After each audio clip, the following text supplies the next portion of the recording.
Can your entire day be ruined by an incident that lasted only a few seconds?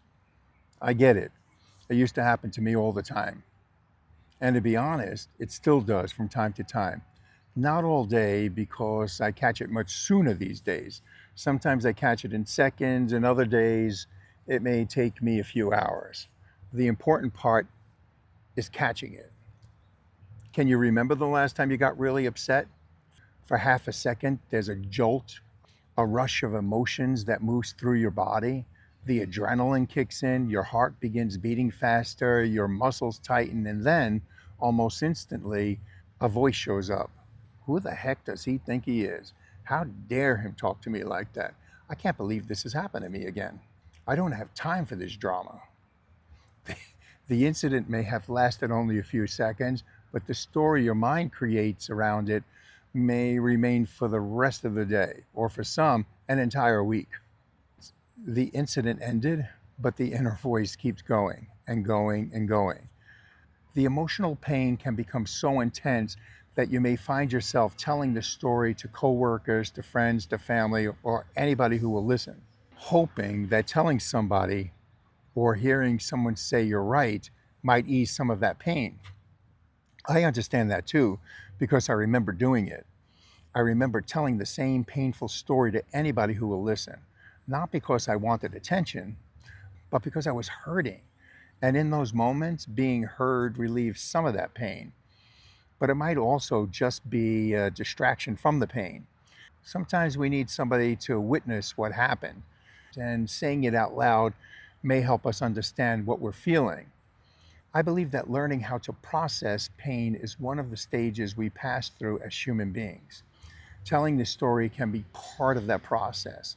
So I'm not saying that you should bottle it up or go through it alone, but there is another side to sharing the story.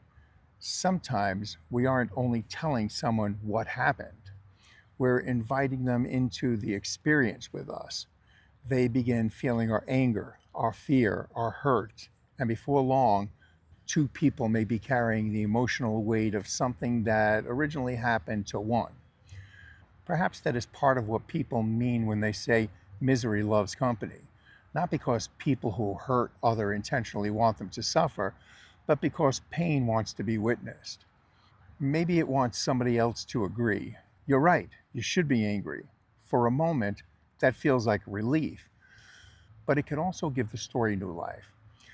And now the other person may be angry too, carrying that emotional weight into their next conversation. Psychology describes this as emotional spreading from one person to the next. A spiritual perspective might describe it as exchange of dark energy. Whatever language you use, I think most of us experienced it. We walk into a room where somebody is furious and we can feel it before they say a word. And now the story is no longer living inside the person who was hurt. And even after everybody goes home, the story may continue.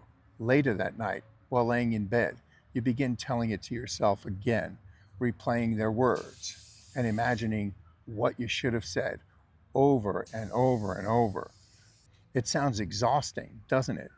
Well, it is, not only for the person experiencing it, but for the people around them who are now carrying part of that story. So, what might happen if we learn to catch the space between the triggers and everything that follows? Not stop the event from unfolding, not pretend we weren't angry, not excuse what somebody did or said, but simply notice the moment when the mind began turning one painful second into an entire painful day. And that is the skill we're talking about today. In the last episode, we explored what researchers call decentering, the ability to notice a thought or feeling without becoming completely carried away by them. Today, I want to show you how to use it. During the trigger, while the story is actually unfolding, the first thing I ask myself is this: what actually happened? Not what I think it means or what it proves about my entire life, just what happened. If a camera had recorded it, what would it have captured? Maybe someone raising their voice or giving you a dirty look. That's the event. Next, What story did my mind add to it? They didn't respect me. This always happens to me. I'm over this relationship. That story may contain some truth, but it is still what our minds added to the event. And until we can see the difference, the event and the story feels like one thing. The third question I would ask is, what is happening inside me right now? My chest feels tight. My face feels hot. I'm noticing anger. I'm noticing fear. I'm noticing the urge to call 5 people and tell them what just happened. Notice the language and try a slight variation. Not, I am angry, but I'm noticing anger. Not, I'm afraid, but I'm noticing fear. The feeling is real, but it's not the whole of who we are. Then comes the most important question: what do I need to do next? Maybe I need to talk to somebody safe, not to build a case, but process what happened. Maybe I just need to breathe and wait a few moments, let my body settle before I send that text message. That's something I do all the time. I center myself and take a breath. Then you can decide, maybe I need to set boundaries or speak up, or maybe I need to stop giving this one moment any more of my life. That's the difference between processing the story and feeding the story. Processing helps us understand and decide what to do next. Feeding it keeps us replaying the moment without moving forward. And this is where my spiritual understanding of the observer becomes important. I believe that attention carries energy. Whatever we repeatedly give our attention to, we strengthen. Maybe you've heard the saying, where your attention goes, your energy flows. You may understand that psychologically or spiritually or simply as a habit of mind. The name matters less than recognizing it. Because the moment you can see the story, you are no longer trapped inside it, and you are also the one now watching it unfold. You haven't denied what happened or decided it didn't hurt. You have simply realized that you are more than the painful experience and more than the thoughts repeating themselves. For me, that realization felt like reaching the next level in a video game. The earlier level wasn't wrong. I needed to tell the story. I needed to tell the story to be heard and understand my pain.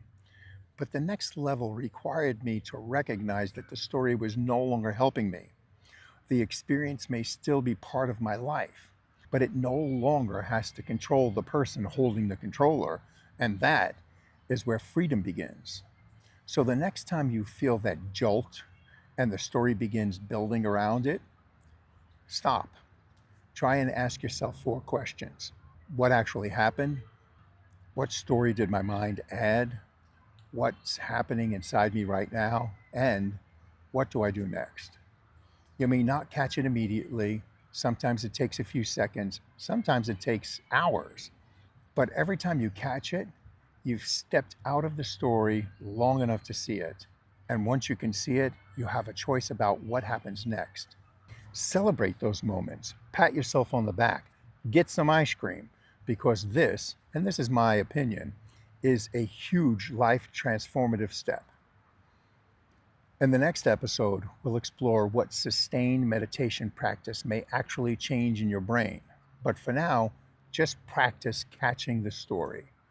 I'd like to take a moment and thank you for supporting my work and liking the videos and subscribing to the channel. I hope you realize that each subscription inspires me to make more.